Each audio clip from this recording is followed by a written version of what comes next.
hadduu farmaajo soo laaban waayo xaaskayga adduunka aan ku jeclay 3 dalqadood bay iga furantaa ilaahayna waa maqlayaa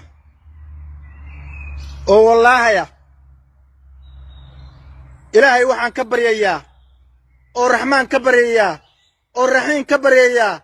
oo casiiska ka baryayaa ilaahay subxaana qaadirka inuu farmaajo soo celiyo ilaahay subxaana qaadirka inuu farmaajo soo celiyo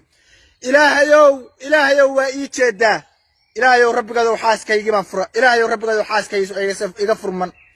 ilaahayow rabbigadow waa ku baryayaa ilaahayow rabbigadow farmaajo noo soo celi si xaaskayguna ay igu badbaado ummadda Soomaaliyeedna ay u badbaadaan qarannimada Soomaaliyeedna ay u badbaado ilaahayow rabbigadow farmaajo soo celi yaa Allah yaa Allah yaa Allah yaa Allah ilaahu farmaajo noo soo celi yaa Allah ilaahayow rabbigadow xaaskayga baan 3 dalqadood ku fura ilaahayow rabbigadow ii badbaadi ilaahayow xaaskayga ii badbaadi yaa Allah يا الله يا الله إله حاسكي بدبادي إلهي وإن جدا إلهي ورب قدو إله حاسكي 3 dalqadood baan ku furay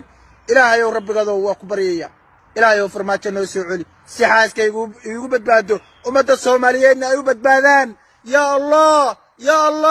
إلهي ورب قدو إلهي ورب قدو سو دعية ومدى الصوماليين